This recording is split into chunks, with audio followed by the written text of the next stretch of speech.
విశాఖలో స్వస్థ నారీ సశక్త్ పరివార్ అభియాన్ కార్యక్రమంలో ముఖ్యమంత్రి చంద్రబాబు నాయుడు పాల్గొన్నారు. ఈ సందర్భంగా మాట్లాడుతూ యూనివర్సల్ హెల్త్ కార్డు ద్వారా రాష్ట్రంలో ప్రతి ఒక్కరికి 2.5 లక్షల బీమా అందిస్తున్నామని తెలిపారు. పేదవాళ్లందరికీ ఎన్టీఆర్ వైద్య సేవా ట్రస్ట్ ద్వారా 25 లక్షల రూపాయల వరకు ఉచిత చికిత్స లభిస్తుందని, రాష్ట్రీయ పోషణ మాసం థీమ్స్ లో భాగంగా ఊబకాయం నియంత్రణ, బ్రెస్ట్ ఫీడింగ్ లాంటి కార్యక్రమాలు చేపట్టామన్నారు. సంజీవని ద్వారా టెక్నాలజీ వినియోగించి వైద్య సేవలు అందించేలా పైలట్ ప్రాజెక్ట్ విజయవంతమైందన్నారు. విశాఖలో మెట్టెక్ పార్క్ లో వైద్య పరికరాలు రూపొందించి ప్రపంచానికి ఉత్పత్తులు ఎగుమతి చేస్తున్నామని ముఖ్యమంత్రి అన్నారు. ఒక భార్యకు బాగాలేకపోతే భర్త, కుటుంబ సభ్యులు మొత్తం హాస్పిటల్ తీసుకురావడం చాలా సఫర్ అవుతూ ఉంటారు.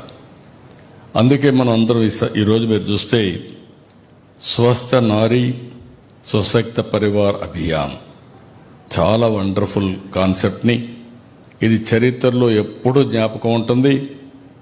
నరేంద్ర మోడీ గారు 75 సంవత్సరాలు పూర్తి చేసుకున్న సందర్భంగా ఈరోజు ఒక బ్రహ్మాండమైన కార్యక్రమానికి శ్రీకారం చుట్టాడు.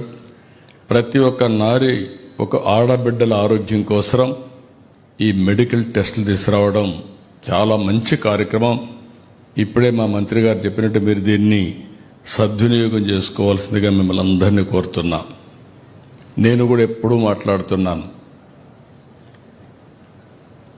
డబ్బులు సంపాదించాలి, పేదరికం ఉంటే అన్ని సమస్యలు ఉంటాయి, అదే సమయంలో ఆరోగ్యంగా ఉండాలి, ఈ రెండు ఉంటే ఆనందంగా ఉంటాం.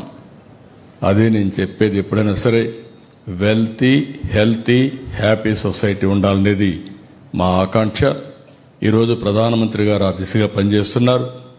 మేము కూడా దీన్ని సాధించడానికి అన్ని విధాల ప్రయత్నం చేస్తామని చెప్పి కూడా మీకు తెలియజేస్తున్నా. Visakhapatnam one of the best city, నేను ఎప్పుడూ మెచ్చిన సిటీ.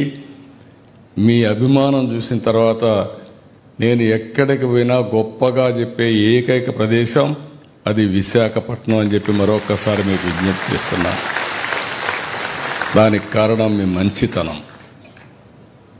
ఆ రోజు హుద్దుద్ సమయంలో కానీ తర్వాత కానీ అనేక సందర్భాల్లో మీరు చూపించిన చొరవ నా జీవితంలో ఎప్పుడూ మర్చిపోలేం. అదే సమయంలో ఇటీవల మీరు చూస్తే దేశంలోనే మహిళలకు సేఫెస్ట్ టౌన్ వచ్చి Visakhapatnam. That is a very big achievement.